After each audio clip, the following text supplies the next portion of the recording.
नमस्कार साथियों, Excel study point की ओर से मैं अनुपुदियाल आप सभी का स्वागत करता हूं।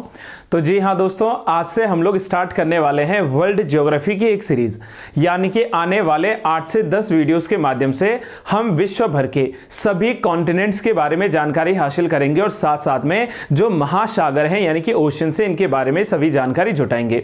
तो मैं उम्मीद यही करूंगा दोस्तों कि आप जो है प्रत्येक वीडियो के साथ में अंत तक बने रहेंगे और आने वाले जो उत्तराखंड के प्रमुख परीक्षा है उनमें आप लोगों को जो है यहां से काफी मदद मिलने वाली है। तो सबसे पहले यदि मैं बात करूं दोस्तों, तो कुछ सूचनाएं आप तक शेयर करना चाहूंगा। एक तो ऑनलाइन माध्यम से यानी कि YouTube चैनल के माध्यम से हम लोग ज्योग्राफी को कवर करेंगे और साथ साथ में online as well as offline classes जो है रिवीजन सेशन हमारा स्टार्ट हो चुका है। तो यदि आप लोग इस ऑनलाइन क्लास से जुड़ना चाहेंगे तो हर दिन आप जो है मात्र 800 रुपए में मंथली फी के आधार पर आप लोग जो है ऑनलाइन क्लासेस से जुड़ सकते हैं और साथ में आप लोग ऑनलाइन क्लासेस के अलावा ऑफलाइन क्लासेस से भी जुड़ सकते हैं, जिसके लिए आपको जो है कॉन्टेक्ट नंबर दिए गए हैं, आप इस पर जो है कॉन्टेक्ट कर सकते हैं। अब हम लोग बात कर लेते हैं इस सीरीज के बारे में जिसमें world geography as well as Indian geography को कवर किया जाएगा। सबसे पहले यदि हम लोग बात करें तो हम लोग पढ़ेंगे मैपिंग, यानी कि अगर ज्योग्राफी की बात करें तो ज्योग्राफी में एक दो सवाल यहां से कहीं ना कहीं कंफर्म्स हैं कि बनने ही बनने हैं, यानी कि सवाल यहां से बनते हैं कि कौन सी नदी कहां पर है, कौन सी नदी विश्व भर में जो है इक्वेटर लाइन को 2 बार काटती है, कौन सी नदी मकर रेखा को 2 बार काटती है। तो इन सभी सवालों पर हम लोग चर्चा करने वाले हैं। सबसे पहले यदि हम लोग बात करें फ्रेंड्स कि वर्ल्ड थ्रू मैपिंग, तो पहला सवाल आता है कि मैपिंग क्या होता है। मैपिंग का मतलब सीधे सीधे समझ लीजिए कि मानचित्रावली क्या है, यानी कि मैपिंग के अनुसार यदि हम लोग बात करें तो हम लोग सीधे ये कहेंगे कि कोई भी हमारे पास में प्लेस है, कोई भी एरिया है, उस एरिया के जो बेसिक कैरेक्टरिस्टिक्स हैं यानी कि विशेषताएं हैं उनको ड्रॉ करना एक फ्लैट सरफेस पर, तो उसी को मैपिंग का नाम दिया जा सकता है। We can say that a map is a symbolic representation of selected characteristic of a place usually drawn on a flat surface, यानी कि किसी भी जो है चपटी सतह पर फ्लैट सरफेस पर, पेपर की बात कर लेते हैं, उस पेपर पर किसी भी एक जगह का कोई भी प्लेस हो सकती है, उस प्लेस का क्या करेंगे सिंबॉलिक रिप्रेजेंटेशन, यानी कि प्रतीकात्मक जो है प्रतिनिधित्व रिप्रेजेंटेशन जो होता है उसको मैप के थ्रू किया जा सकता है। A map provides information about the world in a simple and a visual way, यानी कि अगर हम लोग मैप की बात करें, लेट्स सपोज कि अगर मैं अभी आपको मैप पढ़ा रहा हूं और साथ में मैं यहां पर विजुअल्स के थ्रू यानी कि दृश्यों के थ्रू भी मैप दिखा रहा हूं, तो इससे होता क्या है कि हमारी अंडरस्टैंडिंग थोड़ा इजी हो जाती है। मतलब और सरल बनाने के लिए हम लोगों ने ड्रॉ कर दिया कि ये हमारा एक अर्थ है, इस अर्थ पर यहां नॉर्थ अमेरिका है, ये साउथ अमेरिका है, फिर इसी के बाद अफ्रीकन कॉन्टिनेंट है, यूरोप है, एशिया है, एशिया में ही जो है इंडिया का पार्ट है, साथ साथ में ऑस्ट्रेलिया है। तो यानी कि मैप के थ्रू क्या होता है कि हमें जो है सरलता मिलती है, हमें विश्व को समझने में काफी सरलता मिलती है और साथ साथ में जब भी विजुअलाइजेशन के थ्रू हम लोग पढ़ते हैं तो वो क्या करता है इंफॉर्मेशन को और जो है सरल शब्दों में हमें प्रोवाइड करवाता है। It described by showing size and the shape of a country, location of features and the distance between the places, यानी कि इन मैप्स के थ्रू हर प्रकार की जानकारी मिलती है, जैसे किसी कंट्री का लोकेशन क्या है, कितने डिग्री लैटिट्यूड पर है, कितने डिग्री जो है लॉन्गिट्यूड पर ये कोई भी देश सिचुएटेड है, उसके जो है डिस्टेंस, उसकी दूरी को दर्शा सकता है, ठीक है। और उसके अलावा यदि हम लोग बात करें तो प्लेसेस के बीच में क्या क्या दूरी है उन सबकी जानकारी मैप के थ्रू ली जा सकती है। सवाल बनता है कि जो मैप को बनाने वाले हैं उस मैप को बनाने वालों को क्या कहा जाता है, which means the map makers are called as the cartographers. इनको कार्टोग्राफर्स के नाम से जानते हैं और कार्टोग्राफी यानी कि जो मैप बनाए जा रहे हैं वो कार्टोग्राफी है और मैप को बनाने वाले जो है वो कार्टोग्राफर्स के नाम से जाने जा सकते हैं। इसी प्रकार से अगर हम लोग टाइप्स ऑफ मैप की बात करें कि मैप कितने प्रकार का होता है, तो ब्रॉडली स्पीकिंग मुख्य रूप से मैप जो है 3 प्रकार के होते हैं। सबसे पहले आता है राजनीतिक यानी कि पॉलिटिकल मैप, उसके बाद आता है भौगोलिक यानी कि फिजिकल मैप और तीसरा आता है थीमेटिक मैप। थीमेटिक का मतलब विषय जिसमें दिए जाएं, जिसमें थीम्स दी जाएं। तो एक बेसिक इसका जानकारी रखते हैं फ्रेंड्स। सबसे पहले यदि बात करें कि व्हाट इज पॉलिटिकल मैप, देखो पॉलिटिकल मैप का सामान्य अर्थ ये समझ लीजिए कि एक ऐसा मैप जिसमें किसी भी देश के सीमाओं के भीतर उनके देशों के क्या है स्टेट्स के नाम तथा उनके जो है कैपिटल्स के नाम या उनके जो है सिटीज के नाम लिखो। जैसे फॉर एग्जांपल अगर मैं बात करूं यहां पर पॉलिटिकल मैप की, ठीक है। तो ये रहा हमारे पास में पॉलिटिकल मैप। अब पॉलिटिकल मैप में क्या दर्शाया जा रहा है, देखो हमें जो है इंडियन टेरिटरीज के बारे में जानकारी मिल रही है कि नॉर्थ में जो है लद्दाख है, जम्मू एंड कश्मीर है, इसी प्रकार से उत्तराखंड है, लास्ट यहां चले तो तमिलनाडु है, ठीक है। यहां अंडमान निकोबार की बात कर ली है, फिर साथ साथ में इनकी कैपिटल, जैसे उत्तराखंड की कैपिटल देहरादून यहां दिखा रखा है, हिमाचल प्रदेश की कैपिटल शिमला दिखा रखी है। कुल मिलाकर कि यदि बात करते हैं पॉलिटिकल मैप क्या है, तो political map it shows states यानी कि राज्यों को दर्शाता है एंड इट्स कैपिटल, और उस राज्य की राजधानी को दर्शाता है, साथ साथ में major cities and the national boundaries यानी कि उसमें मौजूद प्रमुख शहरों को और देश की सीमाओं को जो है दर्शाने का काम करता है पॉलिटिकल मैप। और दूसरी तरफ अगर हम लोग बात करें तो फिजिकल का मतलब है भौतिक मतलब एक ऐसा मैप जिसमें वहां की नदियां, वहां के झरने, वहां के जो है तालाब यानी कि वहां के लेक्स के बारे में, माउंटेन रेंजेस के बारे में, प्लेटूज के बारे में, ठीक है। प्लेटूज के अलावा जो है यहां पर हम लोग इनके अदर जो है जैसे ग्रासलैंड से या जो भी वहां पर क्या है फिजिकल फीचर्स है उनकी जानकारी हासिल करते हैं। इसको भी देखते हैं दोस्तों कि physical map It shows the physical features of an area such as, physical features क्या है, such as mountains यानी कि वहां के पर्वत श्रृंखलाएं, rivers यानी कि नदियां, lake यानी कि वहां पर जो झीलें हैं, plateaus पठार, ठीक है, mountainous ranges इत्यादि, इन सबको दर्शाया जाता है इस फिजिकल मैप के द्वारा, भौतिक जो है मैप के द्वारा। तो यदि हम लोग भौतिक की बात करें तो इसमें देखिए इसमें अलग से नेम्स नहीं लिखा गया है, यानी कि ऐसा नहीं लिखा गया है कि सबसे टॉप में हमारे पास में लद्दाख है, जम्मू कश्मीर है, and all in all, no. यहां सीधे बता दिया कि यहां पर महाराष्ट्रन प्लेटू है, ठीक है। इसी प्रकार से यहां पर कच्छ पेनिनसुला है, काठियावाड़ पेनिनसुला है, मतलब इनको यहां पर दर्शाया गया है। यहां पर जो है हम लोगों ने दिखा दिया है कि पंजाब प्लेन्स की जो है बात की जा रही है। तो मतलब इस प्रकार से फिजिकल मैप्स में वहां के पठारों को, पर्वतों को, नदी, झरने इत्यादियों को दर्शाया गया। देखो ये जो बीच बीच में ब्लूइश लाइंस नजर आ रही हैं, ये सारी जो है रिवर्स के बारे में जानकारी मिल रही है। तो ये होता है हमारे पास में पॉलिटिकल मैप और फिजिकल मैप में difference. Once again, political map में स्टेट, उनकी कैपिटल्स, मेजर सिटीज और नेशनल बाउंड्रीज के बारे में लिखता है।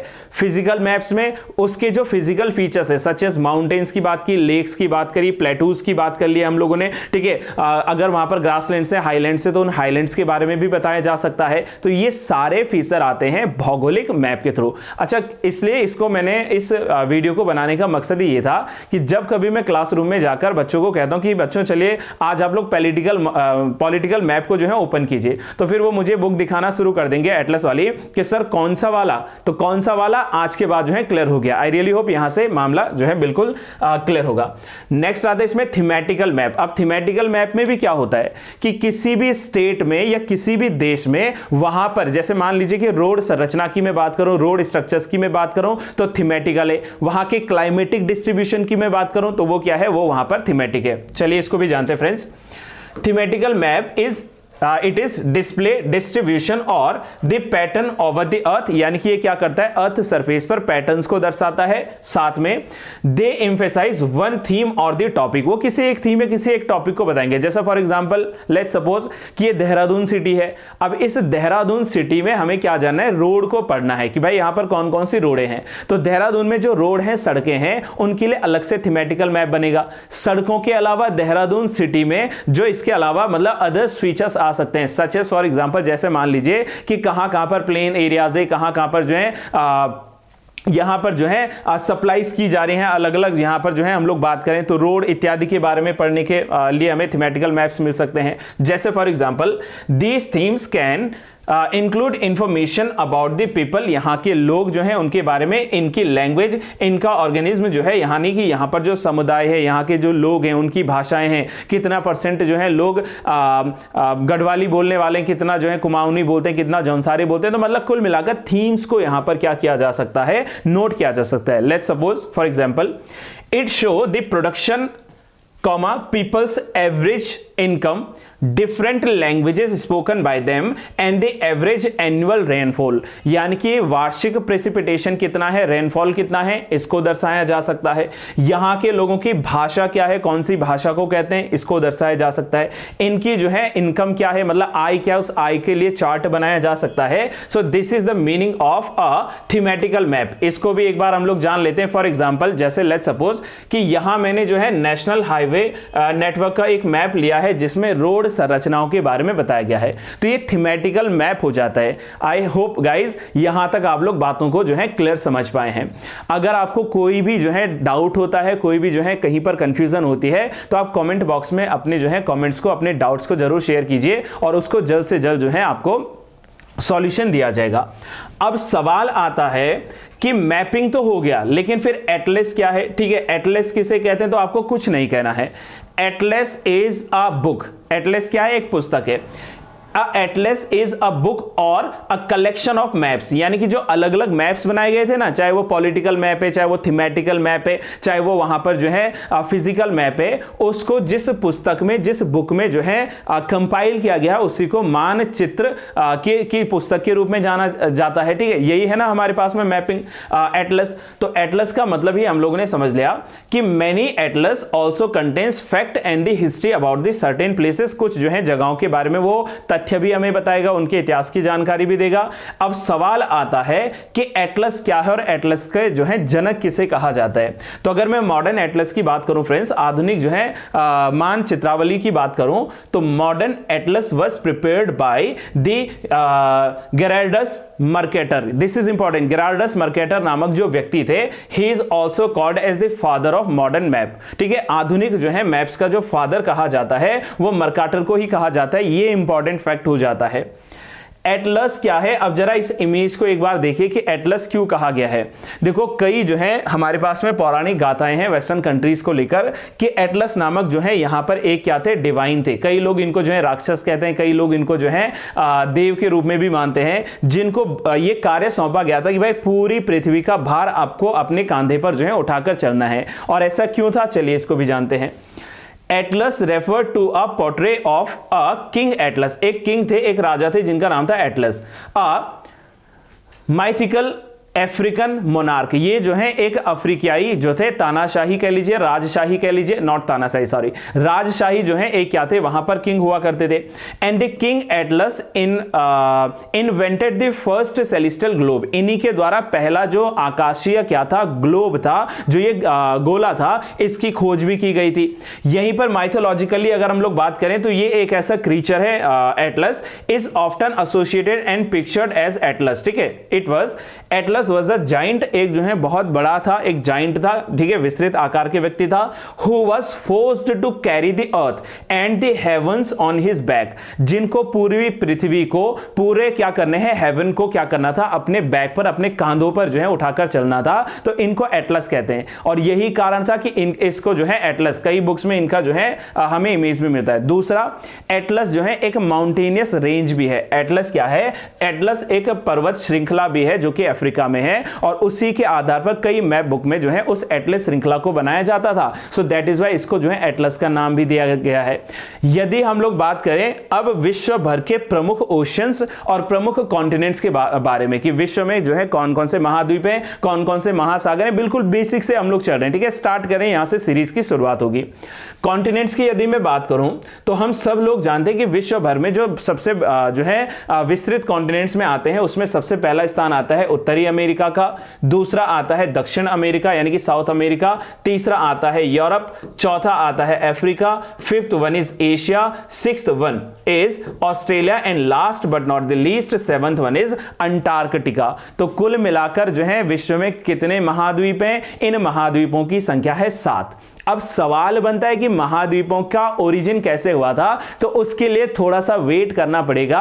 कालांतर में आगे चलकर जो है हम लोग पढ़ेंगे the continental drift theory given by the Alfred Wegener. तो अल्फ्रेड वेगनर की जो कॉन्टिनेंटल ड्रिफ्ट थियरी है, यानी कि महाद्वीपीय विस्थापन सिद्धांत जो है, उसके माध्यम से हम लोग जानेंगे कि मिलियंस ऑफ ईयर्स अगो क्या था, हमारे पास में एक पेंजिया नामक का स्थलखंड हुआ करता था, और एक पैंथालासा, जिसे तैथिस सागर कहते हैं, ये तैथिस सागर हुआ करता था। पैंथालासा ब्रेक हुआ, यानी कि ये टूटा, और इसका एक भाग जो है उत्तर की ओर खिसका, एक भाग दक्षिण की ओर खिसका। जो उत्तर की ओर और जो भाग खिसका था, उस भाग को लॉरेशिया या फिर इसी को अंगारा लैंड कहते थे, और जो भाग दक्षिण की ओर खिसक रहा था, ये गति कर रहा था, उस भाग को गोंडवाना गोंडवाना लैंड कहा गया। और जो उत्तर की तरफ जो भाग खिसका था उसी से नॉर्थ अमेरिका बना, उसी से जो है यूरोप बना, यानी कि एशिया और यूरोप का पार्ट बना, उसी से एशिया बना। और जो दक्षिण की ओर पार्ट खिसका था गोंडवाना लैंड वाला, उससे साउथ अमेरिका, अफ्रीका, ऑस्ट्रेलिया और जो है अंटार्कटिका का निर्माण हुआ होगा। ये मैंने आपको एक बेसिक जानकारी दी है, इसको हम लोग फर्दर अपकमिंग वीडियोस जो है उनके माध्यम से जानेंगे। आई रियली गाइज यहां तक का मामला सबको क्लियर है। फिर भी यदि कोई डाउट होता है तो आप लोग कमेंट बॉक्स में अपने डाउट्स को क्लियर कर सकते हैं। आफ्टर दैट आते हैं फेमस ओशियंस, ठीक है, इंपॉर्टेंट ओशियंस। ये कह सकते हैं कि विश्व भर में कौन कौन से प्रमुख महासागर है। देखो 5 बड़े महासागरों के नाम आपको याद रखना है। सबसे पहले आता है पैसिफिक ओशियन यानी कि प्रशांत महासागर, विच इज इंपॉर्टेंट, काफी दफे भी पूछा गया है। फिर आता है आर्कटिक ओशियन, आर्कटिक महासागर 2। तीसरा आता है अटलांटिक महासागर, ठीक है, ये भी क्लियर हो जाएगा। चौथा आता है हिंद महासागर और पांचवा आता है सदर्न ओशियन यानी कि जो है दक्षिणी सागर जिसे कहते हैं, और कई बुक में इसी को अंटार्कटिका महासागर भी कहते हैं। तो 7 हमारे पास में हो गए कॉन्टिनेंट्स, ठीक है, 7 ये, हाँ, और 5 हमारे पास में हो गए महासागर। यहां तक ठीक है गाइस, आई रियली विश यहां तक क्लियर है। अब हम लोग नेक्स्ट वीडियो में जो है पढ़ना स्टार्ट करेंगे कि कौन कौन से महाद्वीप की क्या क्या विशेषताएं हैं। क्यों? क्योंकि पहले हम लोग महाद्वीप के बारे में पढ़ना स्टार्ट करेंगे। तो विश्व के कुछ प्रमुख जो है कॉन्टिनेंट्स, इनके बारे में हम लोग नेक्स्ट क्लास में डिस्कस करेंगे। मैं उम्मीद कर रहा हूं दोस्तों कि यहां तक जो है आप लोगों को बातें समझ में आई होंगी और आपको वीडियो जो है समझ में आई होगी। यदि आपको वीडियो पसंद आती है, वीडियो समझ में आती है फ्रेंड्स, तो अपने दोस्तों तक शेयर कीजिए ताकि उनके भी जो लक्ष्य है, ज्योग्राफी में जो समस्याएं आती हैं वो क्लियर हो सके। और अगर आप लोग चैनल से नए जुड़ रहे हैं तो चैनल को सब्सक्राइब जरूर कीजिए और मैक्सिमम जितना हो आप लोग उसको शेयर जरूर करें। Till then have a good day to all, thank you so much.